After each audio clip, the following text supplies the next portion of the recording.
Competition. Competition is the rule of the game in most industries, but not all of them. We still have a number of areas of activity. Take, for example, public services at the local level or some professions where those markets are not open to competition. And we know what competition can do.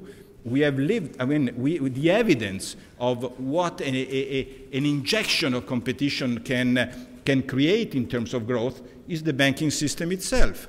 We were a very fragmented, non-competitive, very locally monopolistic kind of bank, most state-owned until 15 years ago.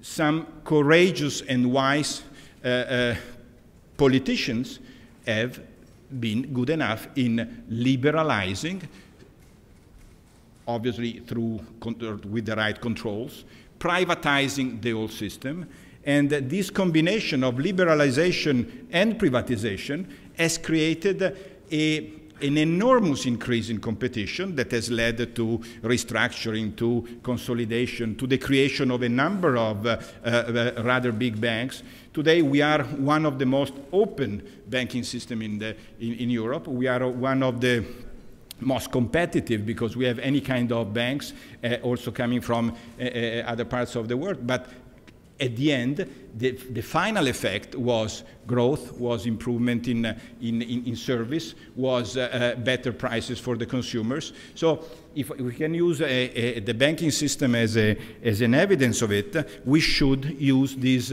way to increase competition in a number of industries to foster growth.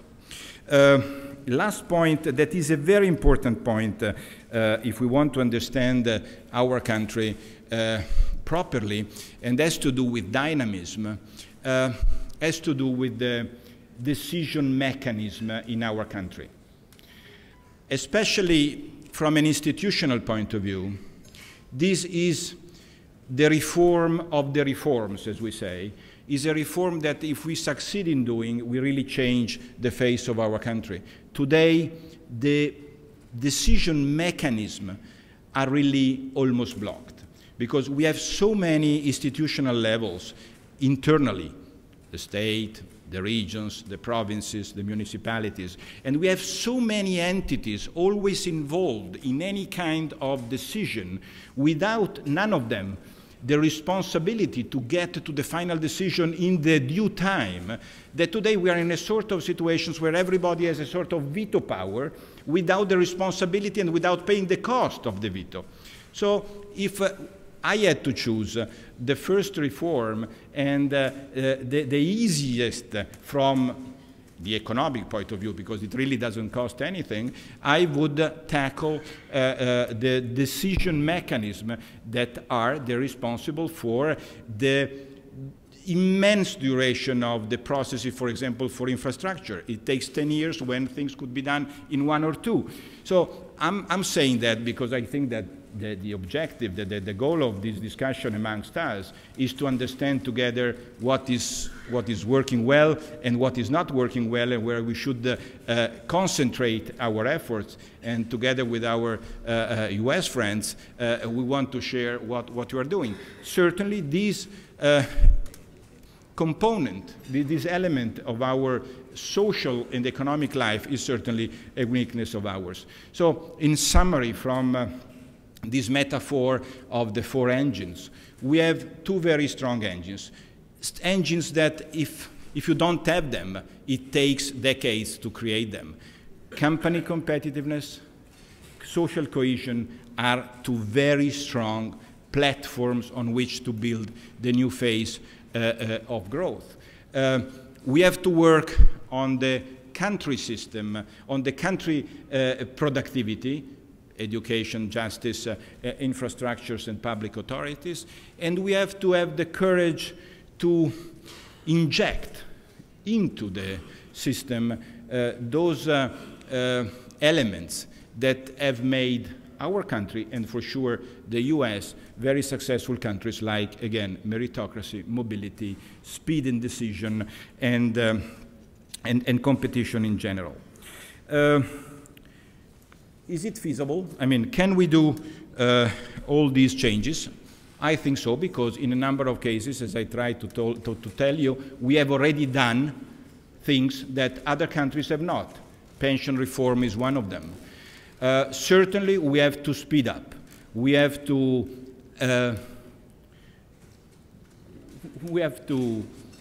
tackle some of these issues. We have lost some time on a number of them. For sure, we need the cooperation of all the components of the society, because if we want to make those two engines work in the proper way, you need the collaboration and the contribution of business, of trade unions, of politicians, of media people, of the cultural people in a country. And what we probably need most is a leadership capable to have all these components work together with a long-term view, because one of the main problems in many countries, not only in our country, is the short-termism. It's just to look at things that can be done in the next weeks or years. Some of these things have to be done with a system view, with a vision that is long-term.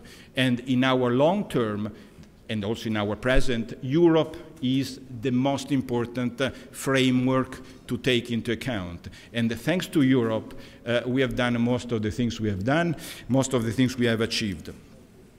So the answer to the question is and remain yes.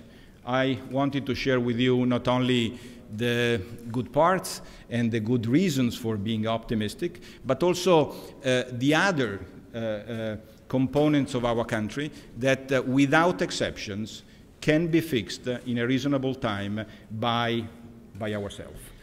Thank you very much.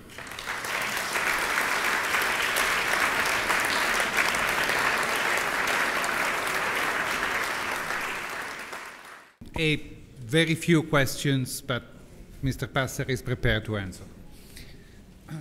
Where would you start? Considering that I have some difficulties in when you said we have a very good health care system. We have?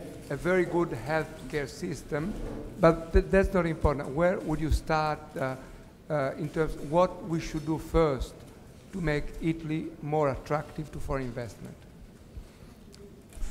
The answer might be disappointing for you, but I would not put things one after the other, because if we put things one after the other, a century would not be enough.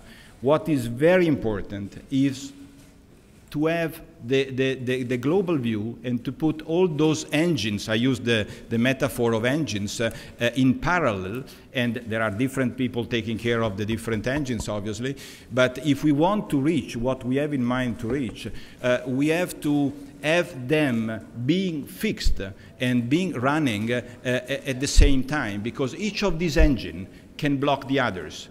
If you are competitive as a company but not as a system, if you are competitive but you don't have social cohesion, if you have social cohesion but there is no energy in the system, you don't get the results. So what we badly need is a plan, is a total integrated plan where the different things are being invested, designed, and implemented in parallel. For sure, in the short term, what I think can trigger a new phase of growth has to do with companies' performance. And for sure, whatever supports and whatever rewards investments in innovation and in increasing size and in internationalization is number one. The second thing that I would put in the immediate, because it has immediate results and long-term benefits, is the acceleration of infrastructure projects. So if you ask me to choose two to start, I would choose these two. But if we don't work on an overall plan that at the end brings all the engine at the same speed very rapidly, we don't get the results. And only when the four engines work at the same speed, you get that fuel that is the fuel of all the four engines, that is confidence.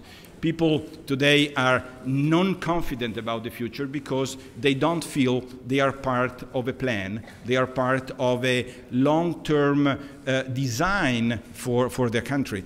So the answer is yes, let's do immediately something, but let's put the 4 engines in parallel. Corrado, very wonderful speech, very precise question.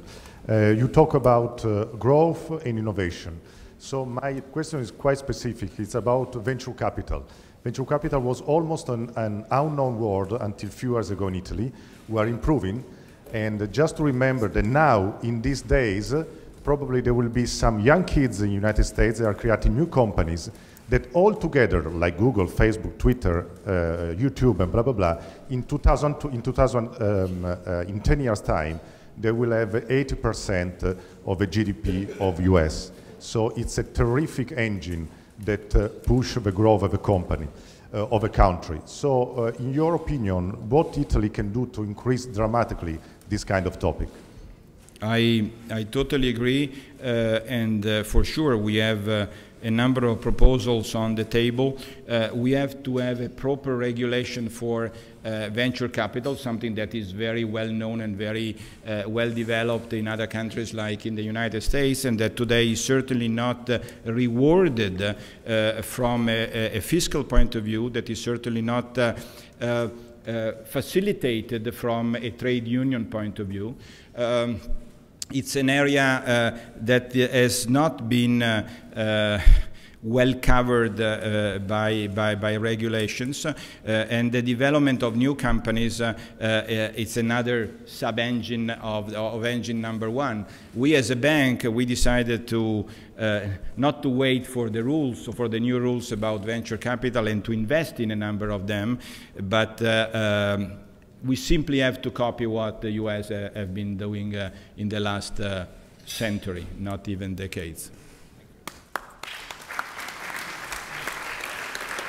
Funzionato? Sicuro?